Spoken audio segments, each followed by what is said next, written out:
నమస్తే.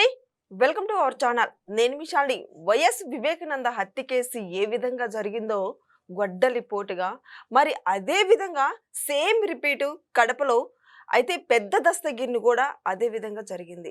అసలు దీని వెనక పెద్ద దస్తగిరి హత్య చేసిన దాని వెనక ఈ కేసులో ఇప్పటికే 12 మంది అయితే అరెస్ట్ అయ్యారు. ఇక నిత్యానందన్ రెడ్డినైతే గాలిస్తున్నారు. మరి దీని వెనుక ఈ కేసు వెనక ఇంకా వైసీపీ నేతలు పెద్దలే ఉన్నారని టీడీపీ కూడా ఆరోపణలైతే చేస్తుంది. మొత్తానికి ఈ కేసు ఇంక ఎంత దూరం వెళ్తది? ఇంకా ఎంతమంది అరెస్ట్ అయ్యే అవకాశం అయితే ఉంది? దీని మీద పూర్తిగా విశ్లేషించడానికి మనతో పాటు స్టూడియోలో ఉన్నారు సీనియర్ జర్నలిస్ట్ దుర్గకుమార్ గారు ఉన్నారు. వారిని అడిగి విషయం తెలుసుకునే ప్రయత్నం చేద్దాం. నమస్కారం సార్. నమస్తే మా శాలిని, మన పాప్కార్న్ వీక్షకులు కూడా. సార్, మనం మొన్నటి వరకు కూడా మనం 7 సంవత్సరాల నుంచి చూస్తున్నాం. వైఎస్ వివేకానంద హత్య కేసుకి సంబంధించి సేమ్ రిపీట్ ఈ రోజు కూడా మొన్న జరిగింది, కడపలో జరిగింది. పెద్ద దస్తగిరిని చంపడం జరిగింది. సో దీని వెనక, ఈ కేసు వెనక వైసీపీ నేతల పెద్దలు కూడా ఉన్నారని ఆరోపణలు అయితే వస్తాయి, మనకు గట్టిగానే వస్తాయి. మరి ఈ కేసు ఇంకెంత దూరం వెళ్తుంది? ఈ కేసు ఇంకా కొలుక్కొచ్చే అవకాశం అయితే ఇప్పుడైతే కనిపించట్లేదు. ఇది రాజకీయంగా పులుముకునే అవకాశం కూడా జరుగుతుంది. ఈ నేపథ్యంలో మీరేం చెప్తారు దీని గురించి సార్? అవును శాలిని, ఇప్పుడు నువ్వు చెప్పినట్టు ఇది మొదట 6వ తారీఖున జరిగినప్పుడు దీనికి ఇంత ప్రాముఖ్యత రాలేదు. ఇప్పుడు ఇవాళ జగన్మోహన్ రెడ్డి గారు మేనమామ అయిన రవీంద్రనాథ్ రెడ్డి గారు, ఆయన గతంలో ఎమ్మెల్యేగా కూడా ఉన్నాడు. ఆయన కూడా ఇవాళ మాట్లాడుతూ కొన్ని అనుమానాస్పదమైన మాటలు మాట్లాడాడు. ఏం మాట్లాడాడంటే, ఆ పెద్ద దస్తగిరి వైఎస్ఆర్సీపీ కార్యకర్త అనటంలో అనుమానం లేదు, ఆయన వైఎస్ఆర్సీపీ కార్యకర్తే. తర్వాత మీరు అన్నట్టు ఆ డిప్యూటీ మాజీ మేయర్ నిత్యానంద రెడ్డి గారికి అనుచరుడు అని చెబుతున్నాడు. కాకపోతే వాళ్ళ మధ్య విభేదాలు లేవు అని అయితే మాట మాట్లాడాల. విభేదాలు, అంత పెద్ద విభేదాలు లేవు అంటున్నాడు. విభేదాలు ఉన్నట్టు ఆయన అంగీకరిస్తున్నాడు. ఎంత విభేదాలు అన్నది అది ఆయన పెద్దగా కాదు అంటాడు. అట్లాంటి వివేకానంద రెడ్డి గారిని కూడా జగన్మోహన్ రెడ్డి గారు ఏం చెప్పాడు? ఆయన ఒక కన్ను ఇంకో కన్నును పొడుస్తుందా అని అడిగాడు. ఆయన మా బాబాయి, మా తమ్ముడు అవినాష్ రెడ్డి, మా కుటుంబంలో ఒక్కరిని ఇంకో కన్ను పొడుస్తుందా అంటే పొడిచింది కదా. ఇప్పుడు మీరు కూడా చెప్పటం వివేకానంద రెడ్డి గారి హత్యతో ఇది పోలుస్తున్నారు. అన్ని మీడియా సంస్థలు, ప్రజలు కూడా అదే పోలుస్తున్నారు. ఎందుకంటే వివేకానంద రెడ్డి గారిని ఎలా అయితే చంపి గుండెపోటు అన్నారు, ఇతన్ని కూడా వాళ్ళ సొంత పార్టీ నాయకులు, కార్యకర్తలే చంపి దీన్ని రాజకీయం చేసి తెలుగుదేశం మీద వేయటానికి చేస్తున్నారు. అతను తెలుగుదేశం వాళ్ళతో రియల్ ఎస్టేట్ వ్యాపారాలు ఏం చేయలేదు. ఆయన చేసిన వ్యాపారాలంతా కూడా నిత్యానంద రెడ్డితోనే చేశాడు. వీళ్ళిద్దరూ వివాదాస్పదమైన భూములు కొనటం, అమ్మటం లాంటివి చేస్తున్నారు. తర్వాత ఆయన ఇంట్లో దాడి చేసినప్పుడు కూడా 100 కోట్ల ముందు అనుకున్నారు.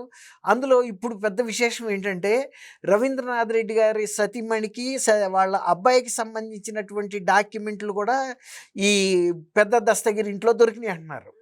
కాబట్టి ఇవి బినామీగా ఎవరెవరికి వ్యవహరించాడు ఈ దస్తగిరి, తర్వాత బినామీగా ఉంటూ ఏమన్నా వీళ్ళకి ఎదురు తిరిగాడా, లేకపోతే ఏమైనా వివాదాస్పదమైనటువంటి భూముల అంశాల్లో తనేమన్నా అమ్ముకుని దాన్ని డబ్బు తీసేసుకున్నాడా, ఏంటనేది పూర్తి స్థాయిలో బయటకు రాలేదు. కానీ ఇప్పుడు రవీంద్రనాథ్ రెడ్డి గారు కూడా ఒక విషయం అయితే చెబుతున్నాడు.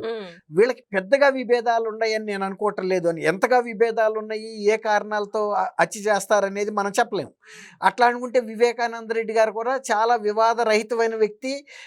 ఆయన చనిపోయిన రాత్రి కూడా అవినాష్ రెడ్డి గారి ఎన్నికల ప్రచారం కోసం కూడా ఆయన కొన్ని గ్రామాలు తిరిగి ఆ రాత్రి 10 గంటలకో ఇంటికి చేరి భోంచేసి పడుకున్నప్పుడు చంపేశారు.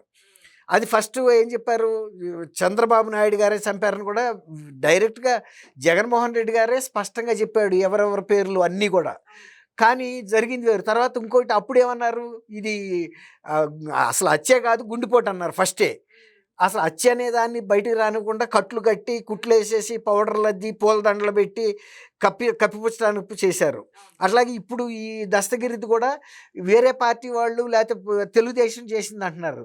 తెలుగుదేశం వాళ్ళకి దస్తగిరిని చంపాల్సిన అవసరం ఏం లేదు. అనేక మంది వైఎస్ఆర్సీపీ కార్యకర్తలు ఎలాగో దస్తగిరి కూడా అంతే. పెద్ద దస్తగిరి అతను రియల్ ఎస్టేట్ వ్యాపారం చేసుకుంటున్నాడు. కానీ పోలీసులు వాళ్ళ ఇంటిని సోదా చేసినప్పుడు ఎందుకు చేశారంటే అది కూడా ఇతని దగ్గర ఏదో ఉన్నాయని కాదు, అసలు ఈ కారణాలు ఏమై ఉంటుందో కుటుంబ సభ్యులను కూడా అడుగుదామని.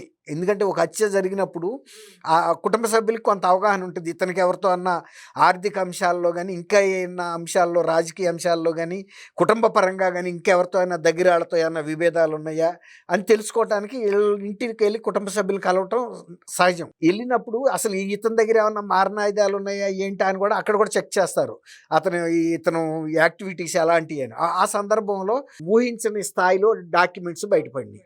అప్పుడు ఈ లింకేజ్ తెలిసింది. వీళ్ళందరూ కలిసి ఫస్ట్ అసలు వాళ్ళు అనుకున్నది ఏంటంటే ఏదో గంజాయికి సంబంధించిన అంశం ఏదో ఉందనుకున్నారు తప్ప ఇంత ఆర్థిక అంశాలు ఉంటాయని పోలీసులు కూడా ఊహించలా. ఇప్పుడు రవీంద్రనాథ్ రెడ్డి గారు బయటకు వచ్చి చెబుతున్న అంశం చూస్తే కూడా ఇది ఖచ్చితంగా ఆర్థికపరమైనటువంటి లావాదేవీలు ఉన్నాయి. కాకపోతే ఇప్పుడు ఆయన అంత విభేదాలు ఇవ్వంటున్నాడు కాబట్టి ఎంత విభేదాలు ఉన్నాయి అనేది ఇప్పుడు పోలీసు విచారణలో బయటకు రావాలి. విభేదాలు అయితే ఉన్నట్టు ఆయన కూడా చెబుతున్నాడు కదా కొంత ఉంది అని. వివేకానంద రెడ్డి గారికి కూడా మరి ఎవరు అసలు శత్రువులే లేరు, అసలు బయట వాళ్ళే చంపారని ముందు వీళ్ళే చెప్పారు చంద్రబాబు నాయుడు గారు వాళ్ళంతా. కానీ ఊహించని రీతిలో అవినాష్ రెడ్డి గారి పేరు, భాస్కర్ రెడ్డి వాళ్ళంతా కజిన్సే కదా. ఇప్పుడు వివేకానంద రెడ్డి గారికి భాస్కర్ రెడ్డి కజినే. మరి అట్లాంటప్పుడు అంటే సొంత వాళ్ళు చేశారనేది అక్కడ తేలుతుంది. ఇక్కడ కూడా మరి ఆయనతో కలిసి తిరిగిన వాళ్ళు, వ్యాపారాలు చేసిన వాళ్ళే చేసినట్టు బయటకు వస్తుంది. కానీ దీన్ని రాజకీయ రంగు పులుముతున్నారంటే ఏంటంటే ప్రతి మృతదేహం వాళ్ళకి ఎక్కడన్నా దొరికితే దాంట్లో నుంచి ఏదన్నా రాజకీయ లబ్ధి వస్తుందా అని ఆలోచిస్తారు.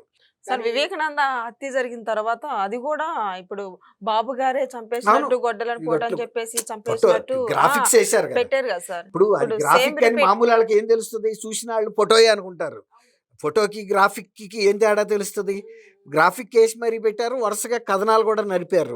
తర్వాత సొంత కూతురు మీద కూడా నడిపారు, మీ సునీత గారు చంపించిందని. అట్లా రకరకాలుగా జరుగుతుంది. అదే ఇప్పుడు పోలీసులు ఇవన్నీ బయటకు తీయబట్టి ఇవాళ డాక్యుమెంట్లు బోగస్ అని ఎవరు అనలేరు. ఎందుకంటే అవన్నీ రిజిస్టర్డ్ డాక్యుమెంట్స్. అవి అంతకన్నా 2 ఏళ్ల ముందో, ఏడాది ముందో, 3 ఏళ్ల ముందో కూడా అయిన డాక్యుమెంట్స్ ఉన్నాయి. ఎవరి పేరు మీద అయినాయి, ఇతని దగ్గర ఎందుకు ఉన్నాయి, అసలు ఆ డాక్యుమెంట్స్ ఏమైనా వివాదాలు ఉన్నాయా, రిజిస్ట్రేషన్లో కూడా చేయటానికి. అంటే కొన్ని వివాదమైన భూములే వీళ్ళు మెయిన్గా కొంటారని చెప్తున్నారు. అది ఆ వివాదస్తులు కూడా హత్య చేసినట్టు ఎవరు అంటలేదు. పార్ట్నర్స్లో వచ్చిన విభేదాలే ఈయన హత్యకు కారణం. తర్వాత అంతకుముందు ఒక తెరణాల్లో కూడా ఈయన వాళ్ళకి సంబంధించిన నిత్యానంద రెడ్డి గారు అనుచరులు కొట్టారంట.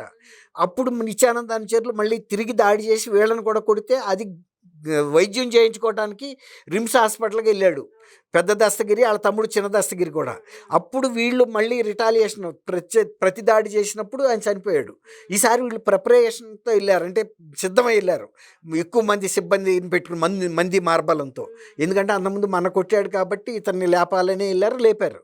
ఇప్పుడు దాన్ని ఎవరి మీదకి తొయ్యాలని చూస్తున్నారు తప్ప ఇది రాజకీయ సంబంధం లేదని పోలీసులు రేపు ఈ ఛార్జ్ షీట్లో డాక్యుమెంట్ నంబర్స్తో సహా వేస్తారు. అది ఎవరి దగ్గర నుంచి ఎవరు కొన్నారో వేస్తారు, ఏ సబ్ రిజిస్ట్రార్ ఆఫీస్లో రిజిస్టర్ అయింది, ఏ తారీఖున అయింది వేస్తారు.